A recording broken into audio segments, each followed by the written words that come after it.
Welcome to our exclusive YouTube channel. Martin Brady here, mental performance coach and author of Change Your Jacket. Methods from a military sniper and performance coach on how to shift your mindset, with contributing chapters from my wife, rapid transformational therapist, Rosanne Brady. Join us here every single month as we share key insights into our own journey, the pressures, the struggles, the fear, the self-doubt that we had whenever we developed one of the leading mental performance coaching consultancy businesses in the country right now.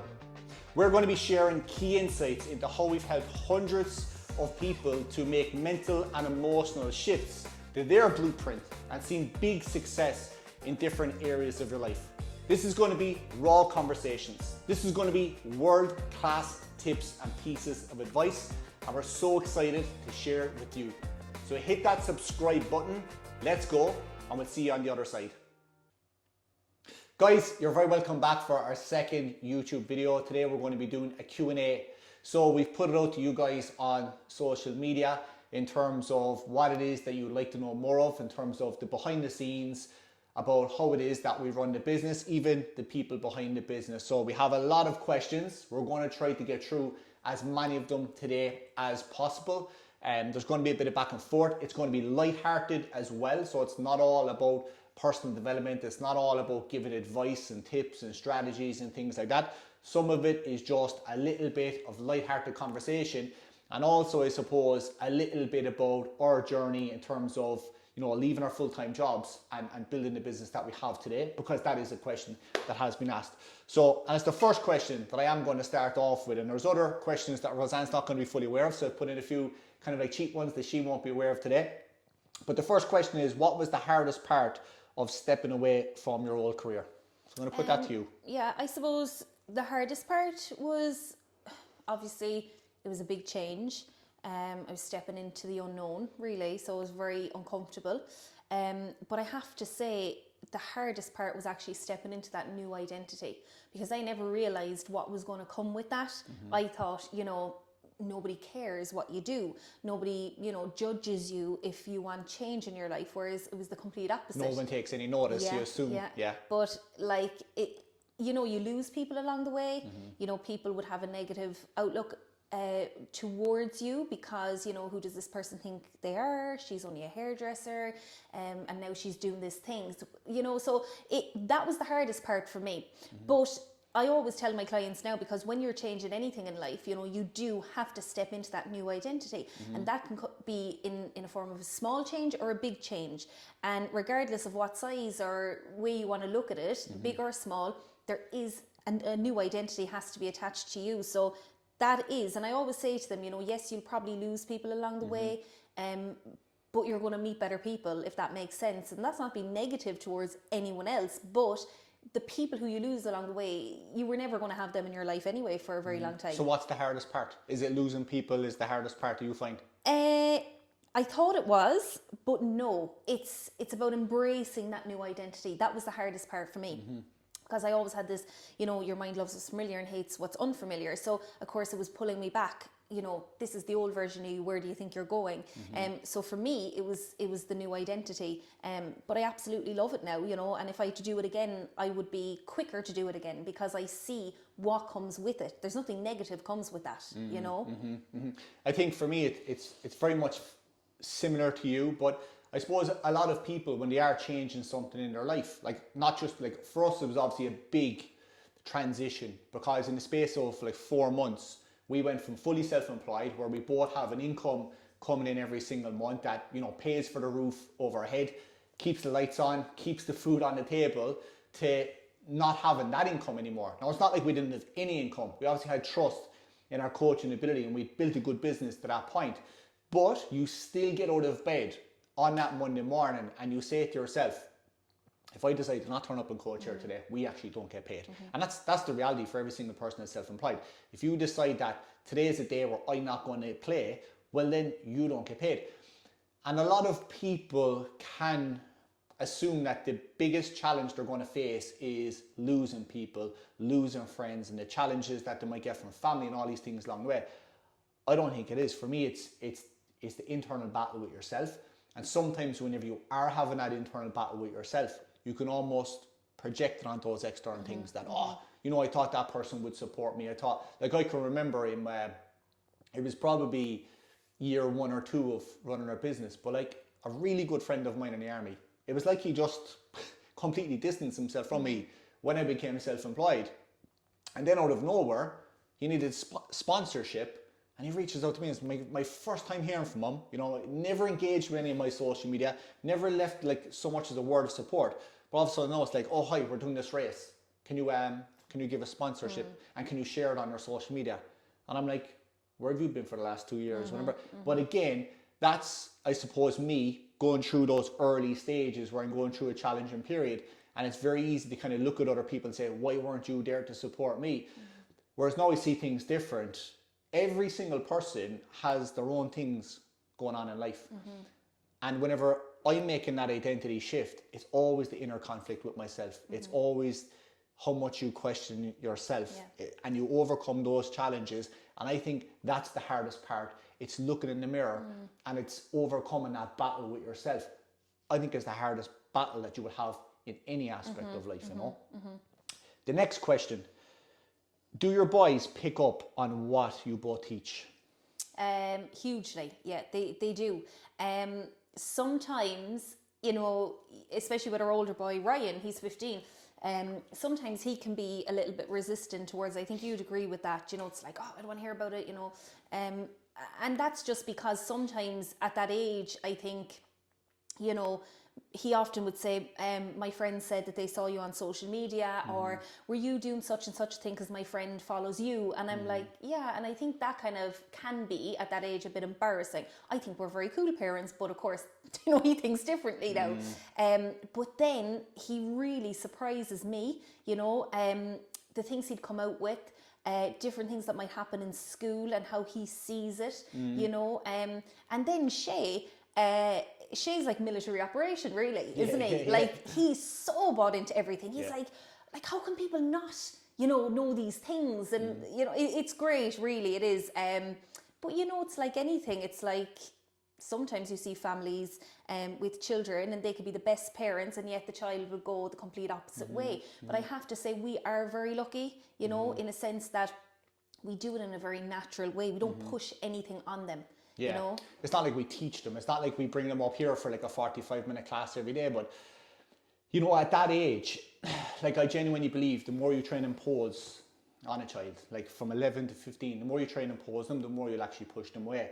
Sometimes it's good to just let them make the mistakes, but teach them through the experiences. Like, for example, a few weeks ago, like our oldest son, I collected him from school, and he was furious because he asked to go to the toilet or something like this. And anyway, there was big commotion whenever he asked to go to the toilet. Long story short, he got a note home, okay? Now, when he got the note home, I was asking him, how did you actually deal with the situation with the teacher? And for me, he was like, you know what, Dad, I was getting so frustrated or whatever, okay? And I was like, perfect, so how would you deal with it going forward?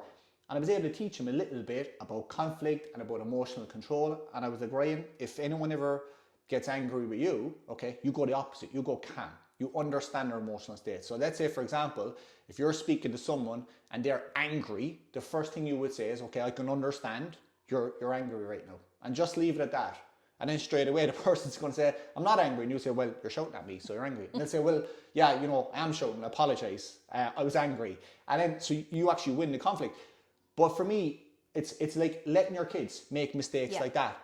And then instead of jumping down their throat, because that would have been the old way, is like, if your kid's got an note home from school, the child has to be wrong, let's jump down their throat, let's make sure that never happens again because that embarrasses us. Whereas I'm okay with my kids making mistakes. I'm okay with my kids getting a note home from school. I'm okay with my kids doing something wrong because they're going to learn so much more from that. And at least whenever we teach them in situations like that from their own mistakes or from their own little failures along the way, at least when we teach them and use their experience mirror, they're going to buy in so much more.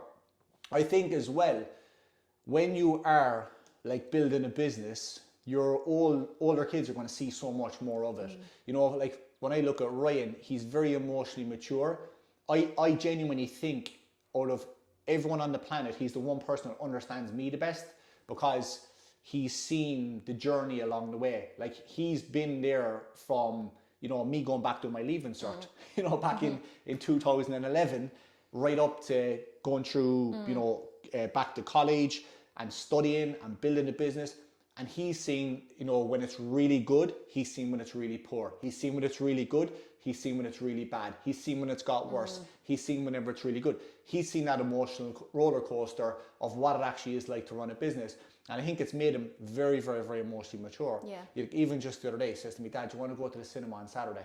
And sometimes it's like they can just see, you know, whenever you're busy, you know, it's good to like, okay, let's spend that bit of time together. So I think the emotional maturity is something that kind of rubs off on him. Whereas with Shay, it's like you said, he's more military operation. He kind of sees what he wants to see. Shay sees the good of it all. Shay sees that you've got a book. Shay sees that, how many likes has your YouTube video got, or how many watches has your YouTube video got? Oh, 50 people have watched it so far. That's unbelievable. Shay sees all the aesthetics. And that's all he wants to see. Whereas I suppose Ryan is obviously older. He has that little bit more maturity. He can take in a lot more information and see what's necessary to see, essentially, you know. Yeah. So the next question is, whose idea was it for Rosanne to join the BTL program? Well, it wasn't mine. Because I remember, and a lot of people ask me this, I remember actually at the very start, somebody made a comment. So, you know, I was going through the whole process of training to become an RTT therapist.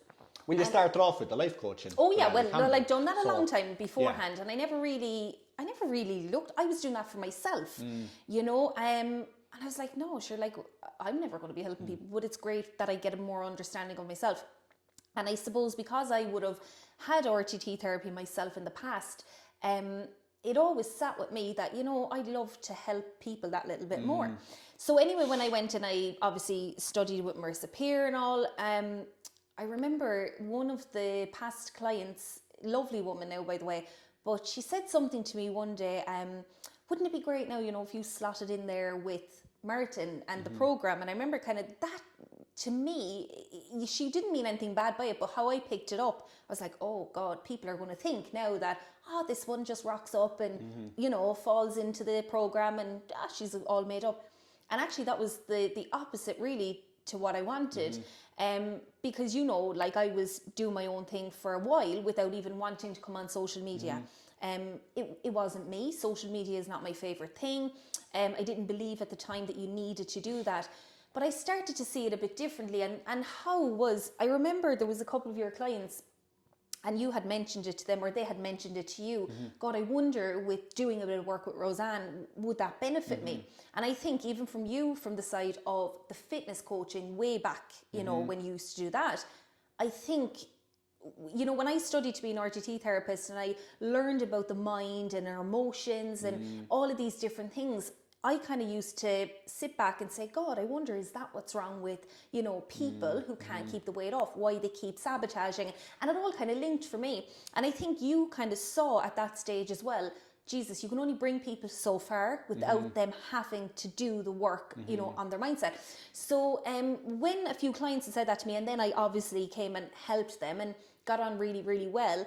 And I think you were kind of saying to me, you know, would you come on and speak on the weekly Zooms and stuff? And I suppose that really, I didn't know how people were going to receive me in the program. Because again, if you were on the outside looking in, and I've no doubt in my mind that many people had thought the same as that woman, and they probably still do today, is, oh, she just slotted in there. And that's what I didn't want, because I'm my own person, you're your own person, and it could look like that. And I think when I started to openly want to go in and do it myself, I kind of thought, wow, I can really help these people, and these people are really, really nice. You know, they're receiving me well. And I worked with many clients back then, and then that's when I started to probably come in that little bit more. I don't think like it was a one-off moment where we just said, okay, here's a big future plan where you're going to come on board. It was the ad with the RTT. I remember you were doing you did the life coaching, and that obviously gave you like an understanding of people and how to help people. But I remember you were thinking it was very surface level. You were helping people getting clarity. You were helping people with goal setting, and then people were obviously, you know, you could see what was really holding people back. It was people. It was very emotional. But it was the ad. If you remember, they Marissa Peer had this like unbelievable ad. Yeah. The woman getting on the train and the transition in the career. Have you ever thought about becoming an RTT? And I remember whenever you seen that ad and you were showing me the ad, and it was like the music and everything, like it was. But it kept popping up for me. It kept popping up. I remember that. Yeah, it was a really, really good ad because I remember even on YouTube on my iPad, the ad kept appearing again and again, and it was a really, really good ad. And then we kind of looked into it a lot more. And you were like, you know what, like, because it was mentioned obviously at that stage about potentially doing RTT, and we were saying, how could this, you know, become a career for you moving forward? And then the goal initially, I think, was like independently. Yeah, it was. I don't think it was a one-off moment where we said, okay, let's come on board. I think you were kind of independent, and then you started to help a few clients, and then we kind of created that course around emotional eating.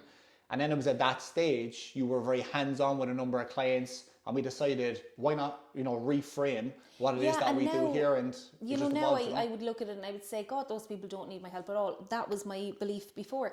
But now I'm like, how would the program work if we didn't have this? Because even if you might not... It'd fall apart. But if you might not understand people, obviously you do, right? But there can be times where you might not be able to see things, and you might just say to me, and I say, well, what about this, you know? So like RTT therapy has, like of course it gives you the ability to become an RTT therapist and work with people individually and stuff, but it has also brought so much to our coaching program. We, you know, can obviously implement the RTT, but the things that we take from it that we're after learning along the way, it's incredible. Like it has been a game changer, I think, you know. No, it is.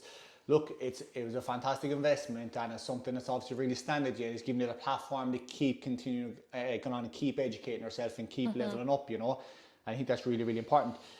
What's one thing that you would know about Martin with his online presence? It has to be the funniness, like hilarious. Like for an example now, last night I'm in bed, right? Just relaxing, just got into bed. And the next thing, you know, Shay, they annoy each other. Shay and Martin are very alike.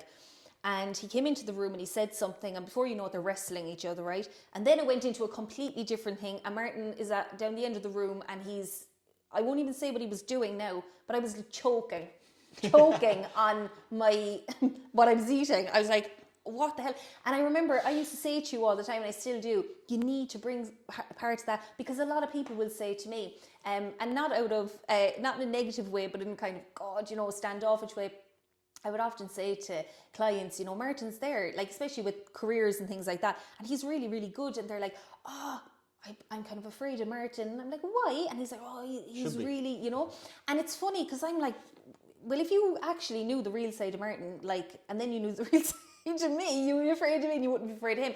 But it's definitely the humour that you bring and how funny you can be, you know. But you know what? Even in the army, like if you speak to anyone working in the army, is always very good at impersonating people, and like I'm in the person. Yeah, like I actually do think to myself, I wonder what he's doing about me inside his. Like, probably not brave enough to come out that yet. Because even like if we look at our close circle, I can impersonate. I could phone any one of them, and pretend I'm someone else. Like I once impersonated a guy in the army, and I have to spend time with the person. People say, "So could you do Donald Trump, or could you do?" It's funny because once I spend time with the person, even if it's just 2 or 3 minutes in conversation, I have them, and it's like I'm actually when I'm impersonating them. It's like, remember I was saying to you the other day, you become them. I become them. I'm the posture when I do your dad. Yeah. Like I have your dad down to. Yeah. I could ring you. And you know, there could be chaos going on. Like something might happen. I might be stressed, you know, with my dad when he was sick that time. And the next thing before you know it, you get into the car and Martin just starts taking him off, and I'd be choking, like, and it wouldn't be in a negative way. It's a funny way that you'd impersonate people. I remember there's one of the guys in the army, Robbie, he reminds me of this one all of the time, but we were up in Portlaoise prison, and there's lads out on the outposts at night time. You'd ring up their post just to make sure that they're alert at night time, and, you know, is there anything going on, and they give you a little report. And there was one, so they can ring each other from other posts.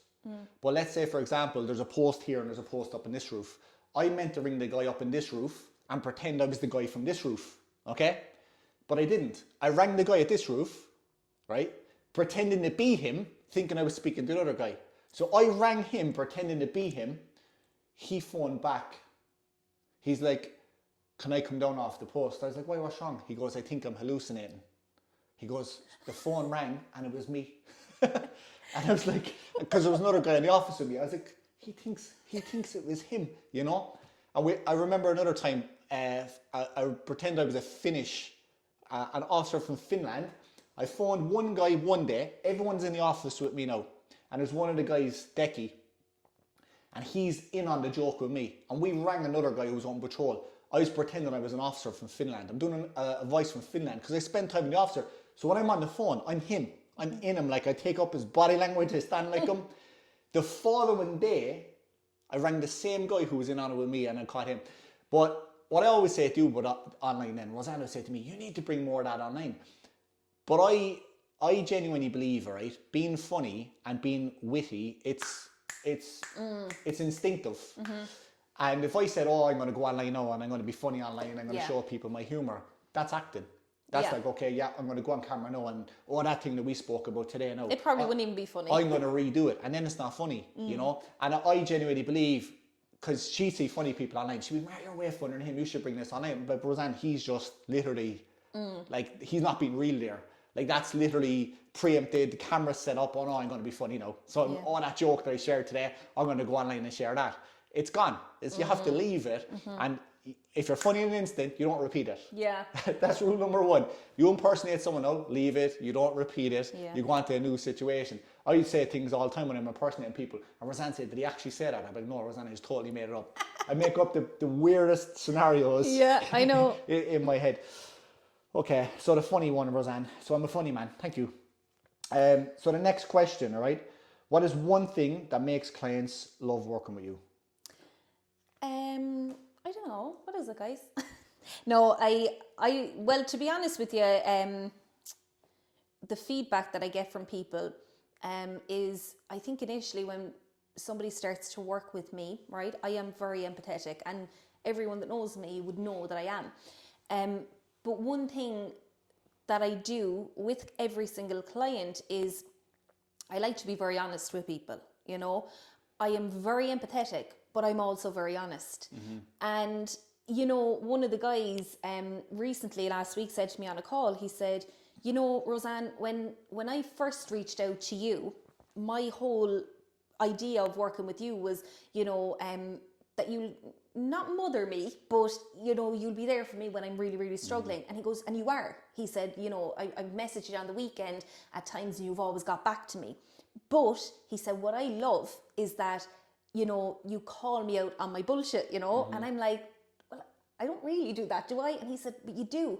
And I know I do, in a sense. I'm always very honest with people, but I'll also support them through it. You know, if I felt somebody has more in them, I make them very aware of that. I'm not just going to rub your back and say, everything's fine, everything's going to be fine. Yes, I will do that, but I also think everyone needs honesty. And you know, I've often, like, so many clients would say that to me. Yeah, you have to be honest with people in coaching, because, like, if you're not honest with people, they're not going to get the most out of the service, number one. And I genuinely believe if you don't get the most out of the service, you don't get the most out of yourself. Like, I've worked with people over the years. I think it's nearly 350 live Zooms that we'll have done by January. So I've looked at, we have another 2 Zooms per week within our program between now and January. And by around middle of January, we'll have hit 350 live Zooms. That's since 2020. So in 5 years, all right? Well, 5.5 years, we'd say thereabouts. I've coached people that have never seen me on Zoom. I've coached people that have probably never listened to a podcast. And that's frustrating, because if you're not honest with the person and say, look, you're not bringing the commitment here. I'm here, I'll always be here. But you have to bring your end of the bargain. And if you're not honest with people in that, it's like sending someone recommending a hotel to someone. It's like saying, you know what, you should go and stay in this hotel. It's lovely, the kids will love it, the family will love it, the food is amazing, the facilities are amazing, the ground is amazing. And they go to the hotel and they check in and they go up and they don't leave the room and they come back and they say, that hotel was shit. What do you recommend that place for? I didn't even like it. I didn't think it was very good at all. Yeah. And I hear so many people, like, sometimes they can actually badmouth coaches and coach service. And I say, but what did you take from the whole service? Like, I've coached guys who have been in the same mentorship program as me in the past. So I joined a mentorship program probably around 2019, and that was my first mentorship program. I was there for about a year and a half, and I remember there was guys in that program with me who I coached afterwards, and there was one of the guys, and he badmouthed that mentorship, but I never seen him at a Zoom session. Never. And I was a sergeant in the army at the time, and Monday morning 9 o'clock is like chaos time when you're a platoon sergeant over recruits. That is the busiest hour, is 9 o'clock Monday morning. The Zoom session was every Monday 9 o'clock. I made sure I was there every Monday 9 o'clock. I said to the staff I was with, I said, guys, Monday 9 o'clock, that's my hour. If you need me for anything for the rest of the week, I'm there, I'm on it. But Monday at 9, it's my time. Another guy, he's like working in a gym or something, and he's just floating around. You know, he's all the time in the world, and he couldn't make the live Zoom sessions. And I think that's very, very, very frustrating. But you have, and I was honest with him. I said, see, you were in that program with me. I never seen you on one Zoom. Yeah. If you bring that attitude to my program, it's going to be same story, different day, and you get the same results. And he respected that honesty. And I think that honesty is very, very, very important for people, you know. it is. And, you know, the way that I always tell people, or I suppose explain it to people, you know, and I'd say they'd be saying sometimes, Jesus, this one, but they really appreciate it, because, you know, a lot of the time if somebody comes to work with me, they might say, well, I've worked with somebody for the past 5 years. I chopped and changed, I went to this, and this, and I just feel none of them actually worked. Whereas in actual fact, that's very rarely true. But we can think if the issue is still there, then it didn't work. Whereas no, you probably improved with the issue, but maybe you just need to take that step further, you know. And the reason why I always say from the get-go, I'll be very honest with you. I'm not going to sugarcoat things, but I'll also support you. Support is, I think, one of our highest values within the program, and every client would agree with that. But I also think it's really important. A form of, you know, support to me is being honest and helping the person through it. Support and challenge. Yes. That's what accountability is. If you support someone all day, but you don't actually challenge them, you're not helping the person. That's like a parent who... it's like my mum, whenever my dad is sick. Yeah. And I'm like Rosanne recorded an audio for my dad before. And I remember saying to him one day, are you listening to the audio? And he says, yeah. And I knew by looking at him he was. And my mum's like, oh yeah, every day is listening. And I was like, you're not listening to the audio. And he goes, well, I listen to it every now and then. So if we all just support it, oh brilliant, keep listening to the audio, he wouldn't be listening to the audio. Yeah. Whereas I challenged him, I said, if you don't listen to the audio, nothing changes. Yeah. That audio, right, anything that's going on in your body takes direction from your mind. I said, if you listen to that audio, right, that audio is sending a message down to your body every single day. It's changing your biology. It's changing your physical state. Anything that's going on in your body, guys, like your mind is taking so much control over that. If you feel like you've got the weight of the world on your shoulders, because what you're saying to yourself. If you feel sick to the pit of your stomach, it's because what you're saying to yourself. Your mind has so much control.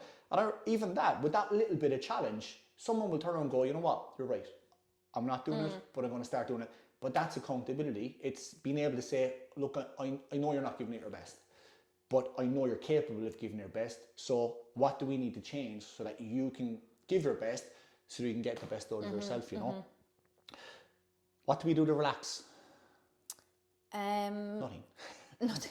No, I suppose like we like to do a few things. Well, a big thing of ours is we like going away, you know, every now and then to a nice hotel, and just like relax to me is going out for a nice coffee, you know, and a cake, or even a nice meal. But do you know what? It's the simple things that I think that we like to do to relax. Experiences, like we don't drink alcohol, you know. And for good reason, you know. There's a reason behind why neither of us we don't drink alcohol. So that's out of the equation for us, that in terms of how do we relax or how do we switch off. But like going away and doing simple things, you know. You go to the hotel, you go out for food, we come back that night. You love the afternoon tea with the little china cups, don't you? Yeah, of course I do, Rosanne. But like what people would never believe is our routine. Whenever we go to a hotel, Rosanne will find like a Tesco or Dunn's or somewhere like that, and there'll be Kyo's crisps, there could be Doritos, there could be Crunchies, whatever. Stop telling all my secrets. But the hotel room can be like a kid's party at some stage, you know. But yeah, just going away, relaxing. Like that's something we've always kind of done, is just like set little rewards, because the fact that you work from home and the fact that we do it's quite relentless. Like it is, coaching is 24/7. It is something that's on your mind all of the time.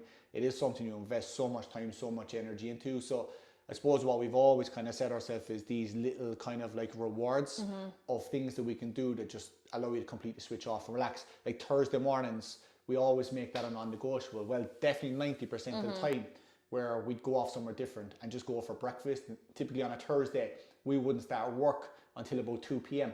So from maybe drop the kids off to school at 8:30 to 2 p.m. on a Thursday, it's great to have that flexibility where you can completely switch off and just go for and relax, go for breakfast, grab a coffee, go for a wander, and then, you know, maybe every 5 or 6 weeks, you might go for a night away or something like that, just to completely switch off.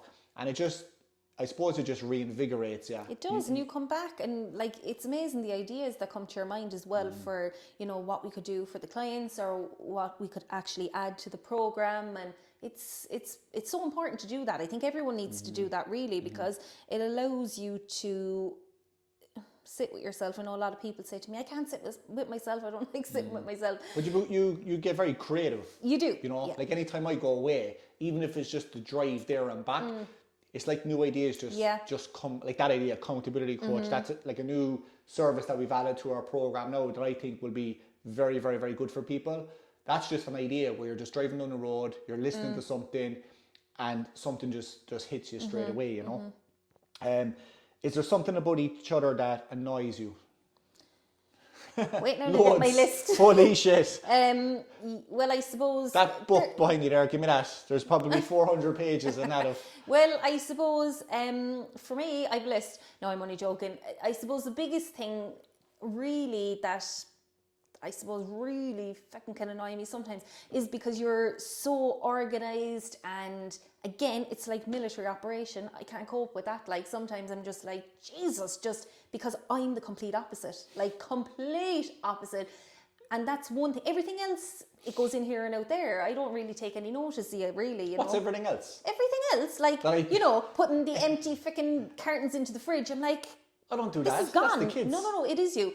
But you know, things like that, they're in one ear and out the other, because you have to really pick your challenges. And I'm just like, I don't have the energy for that today. But it's the whole military operation. But then that's good because it kind of reels me in sometimes, because every business needs a Martin Brady like that. You have like being organised. Yeah, and it does benefit, but sometimes it's just like, oh my, just stop, like. But I think our business, it like for what we do, you have to be very organised. Oh, you do. There's no two ways about that. There's no two ways about it. If you take the foot off the gas, even for a short period of time, and you drop the ball, there's always a consequence. There's always, and that's in any coaching business. If you take your foot off the gas, if you drop the ball, there's 9 times out of 10, there's a consequence, there's a result of doing that. And I genuinely believe, like, if I wasn't organised, I wouldn't do this, because you have to be organised. Like, if you think about it, every Monday night, there's a Zoom session. There's a topic, there's a theme. Every Friday, there's a Zoom session, there's a topic, there's a theme. In between that, there's maybe 15 to 18 one-to-one coaching sessions. There's audios to be recorded. There's clients to onboard. There's consultation calls ongoing. There's podcasts for Spotify. There's YouTube videos. So if you're not organised, right, something goes amiss there. It's Monday morning and you're like, oh, what are we covering tonight? Or there's a podcast not uploaded or something. So I think there's a need for that. And then on the flip side, timekeeping. Even the kids say to me, like, Dad, have a match on Saturday, 11 o'clock. Yeah, what time we leaving? Time's an illusion. We leave at 10. That's low time, yeah. Is Mommy coming? Yeah, Mommy's coming. Dad, we're going to be late. Like, make sure now she's ready for 10. 5 to 10, there's Rosanne plugging in the hair curler, right? We're all sitting in the car. But you know what? This makes me laugh, right? Because, you know, I don't spend too much time getting ready at all compared to some women out there. You know, like makeup. I'm not really into makeup. Curling my hair takes 10 minutes, not even 5. You know, it's always cleaning up after you. Like, it's never for me. You are not cleaning up. If you've seen this office, right? What did I say to you yesterday after when you were coming up here on the call? What's the last thing I said to you? Keep it clean. Keep the office clean. Rosanne has the ability to come into the office, have 1 to 2 calls, and I come upstairs and it's literally like someone chucked a hand grenade into the office. She lifts books off the shelves and everything. The screen is here, there's a desk here, there's a chair, everything she needs to do a call. And Rosanne will come up and I'm like, Rosanne, why is the books, who lifted the books off the shelves? I went to the It's like she comes up and just goes, I'll show no, him. that'll sort him. Who knows? Maybe it is that. Okay, is there anything else that annoys you? I won't say Go on, anymore. share one more. I'll protect you as well, but I won't say anymore. Okay, what do you believe is the most important gift someone can give you? I think if somebody can have a bit of belief in you or instill a bit of belief in you, you know, that's something that I'm always really, really, I really like to do that for clients. You know, when I see the good in them, when I see their potential and they might not see it, like I always say, you know, if they feel, oh, well, I don't believe in myself, or I don't think anyone believes in me because I was always told that I'll, you know, amount to nothing. And that's very common, you know. And I always say, one of my biggest things that I'd always like to say, I don't lie, by the way, because I wouldn't tell somebody something if I didn't believe it, is that I instill that bit of belief in them. And I always say, you know, if you even have one person that believes in you, and if that's me, then take that and leave that be your driving force to get to where you want to be. I do think it's something, because, you know, when I even look back at myself, you know, and I say this to Catherine and Gwen, the 2 women who have stood by me from the beginning of my career in Peter Mark, when I was probably fucking awful to be around, you know, like Gwen used to say, you know, take that face off, you know, because again, I wasn't happy with who I was. I was lost, you know. And Catherine, the same, like they saw something in me I didn't see in myself. And still to this day, them 2 women support me so much, you know. And I always say it, and I always say that to the 2 of them, I'll be forever grateful because they believed in me, you know, and that was probably half the reason as to where I am today. Yeah, it's true, because like if you think about it, if there's like if you instill belief in someone, or you back someone, or someone backs you, just think about the long-term change that can actually make your life, long-term benefits it can make your life. It goes far beyond money. It goes far beyond, you know, materialistic gifts. It goes far beyond even being left a bit of property. Yeah. I really, really, really believe that. Like if I think about people who've had a big impression on me over the course of my life, like for example, I wrote in the book about my first boxing coach, Albert. Like he had a huge impression on me. And it wasn't so much like the coaching. You know, I had over 80 fights with him in my corner. And it wasn't so much like about like the coaching or what he taught me, but I think it was just like the conversations that we would have. Yeah. So whenever we were going to places, I used to train very, very, very hard. Okay, and Rosanne will see that because my oldest son Ryan, he's into boxing now, and if he trains like 4 times a week, I'll tell him, Ryan, it's 6 times a week, buddy. Like if you want to be a champion, you train 6 times a week. But I used to have that drive in me from a very young age. And I would be out running every morning, and Albert was driving taxis at the time, and he would see me every morning out running. But then if we were going away, if we were going to like Clonmel or Dublin or somewhere, he used to bring me all over the country, sparring and competing. And he'd always say little things like, you know, you have like the dedication and commitment that other kids don't have, you know. And he would say these little things that would really show that he believes in you. And not only that, but even whenever he would say like, few people have got your talent, few people have got your commitment, and it was just all of these little kind of like one-liners. It just showed faith in you, it just showed belief in you, and that just really instilled a huge amount of confidence. And also, like, we were a very poor boxing club, very poor. Like our boxing club was absolute ruins.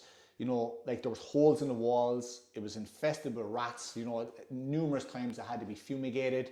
We had 2 punch bags that were in absolutely ruins. Okay, we had very, very, very little equipment, little to no sponsorship. Like I used to go around to him with companies looking for sponsorship at the time, and very, very few people were willing to actually get on board and give the club that little bit of support. But yet when we went away, all other clubs were envious of us, because like we'd stay in the best accommodation and we'd eat the best of food, And Albert would like pay for a lot out of his own pocket. I can remember I was going to Liverpool competing in the Four Nations, and like, you know, he made sure that I was well looked after when I was going over. If I was going up to Dublin on the train, I used to go up every Saturday morning training with the Irish team, and I used to love it. It was like my own little journey. I'd get up and I'd get the train from Cove at like 6:30 in the morning. I'd get the connecting train from Cork to Dublin. I'd meet Andy Lee, who's like, you know, he was a world boxer. He'd get on from Limerick Junction, and then you'd travel and stuff with them, you know. And I used to love it, but every single week he always made sure that I was really looked after. And then whenever he passed away, it was the first international boxing medal from Cove, so I was the first boxer to represent Ireland, but you got a medal, and it was engraved on the back, Ireland versus England, June 2002. But I put that into his coffin, and the reason being is because he instilled so much belief into me that it was a great gift, and it meant so much to me, and it still means so much to me to this day. So having someone that backs you and believes you is so important. Last question, what is it really like to work together? Well, look, it's like anything really. It's like anyone who works, regardless if they're their partner or just somebody they've worked with for many years. There is days that, you know, you feel like, oh, fucking hell, like this person is triggering the life out of me. But again, like, you know, I know people would often say, I'll tell the truth. What's it really like? You know, do you really get on? And I'm like, well, I think we actually do, considering we do spend so much time together. And it's great, I think, because as much as, yes, you do get those days that we want to kill each other, you know, there is so many positives to it. So say, for example, if I'm working with a client and the client asks me something that I'm not really sure of, and I'll always be honest with people, if I don't know what they're talking about, or if, you know, it could be something related to their career or whatever, I would always say, look, leave it with me and I'll get Martin to touch base with you, and they have the access to you. And it's the same for you, like always, you know, a client will come to me and say, Martin said that I'm better off to book a call with you to work on this area. So it's actually really good. And I think we value the same things. We have the same outlook in the business. We have the same vision for the business and the clients.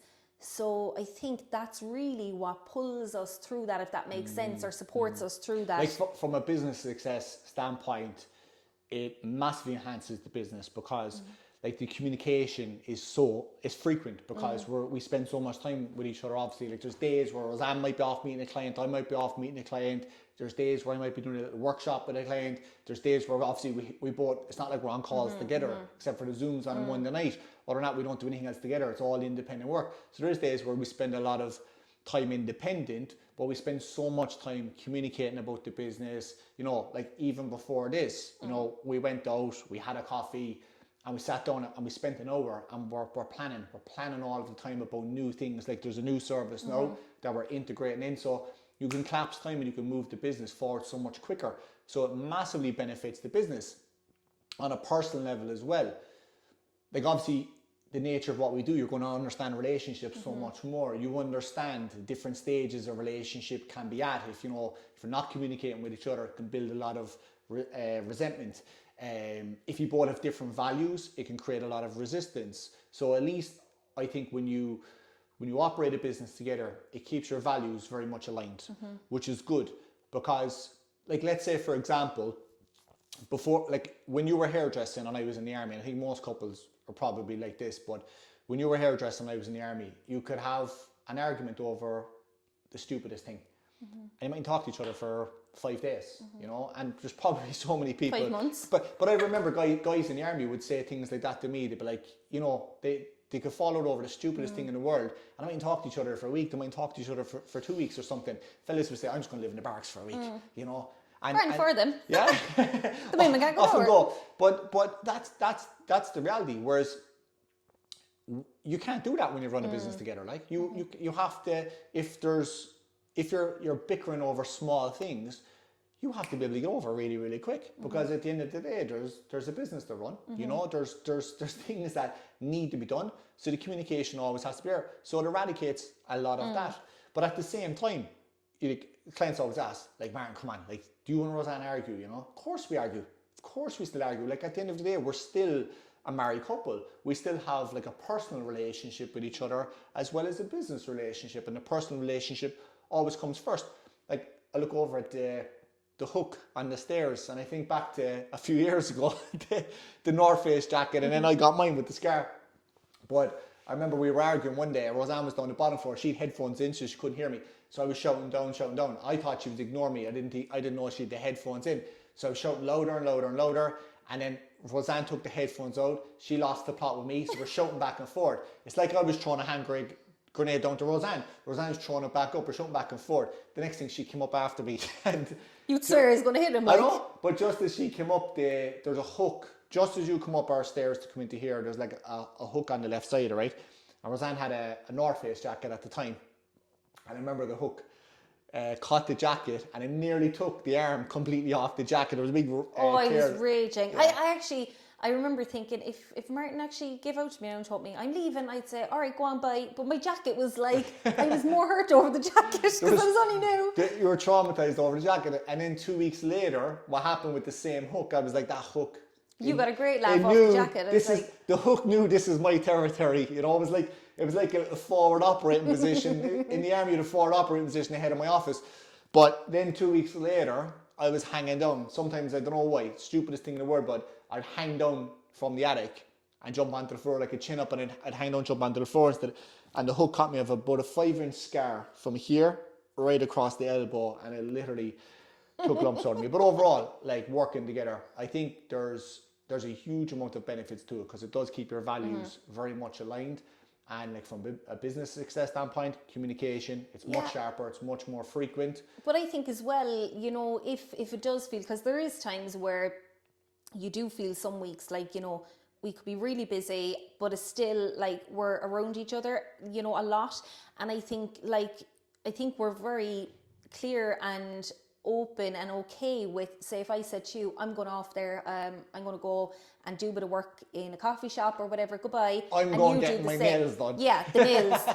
Well, if I get the nails done, you're going to have a better version of me that comes back. 4 sets of nails a week. I do not. But yeah, I think we appreciate and understand each other as well. Like, say, for example, if you said, Rosanne, I'm going off for the day and I'm working in a coffee shop, I'd be saying, all right, bye, just leave the car. You know what I mean? Or, you know, but we do. And I think it's important that we do that as well. You have to have your own distance, your own space. Like, there's loads of times there, like, where I might just head off and just, you know, on a Saturday morning, for example, I might go off and I might say, right, I'm going to wait for the full morning and there's loads of bits and pieces that I want to get done, and I'll go off and I get them done, and there's days where you do the same. And we have that freedom, we have that flexibility where we both know that if we want to just go off and do something, then we have the freedom, we have the flexibility that we can do that, you know, which is great. And that's, in reality, that's one of the reasons why you create the business, is so you have that freedom.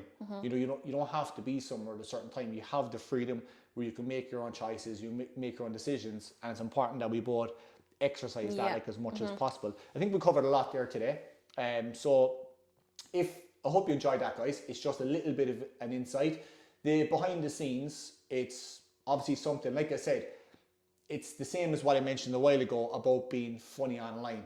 It's very hard to show a real, raw behind the scenes unless you actually have someone that comes in and literally puts a camera in your house 24/7. Most behind the scenes is people are going to show you what they want to see.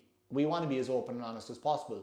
So if there is anything you would like to know more of, if there's any questions that you have, we want to do more of these episodes moving forward. So don't be afraid to ask. We will put anonymous question boxes on our social media because there might be questions that people might want to ask but might not want to attach their name to, and that's perfectly okay.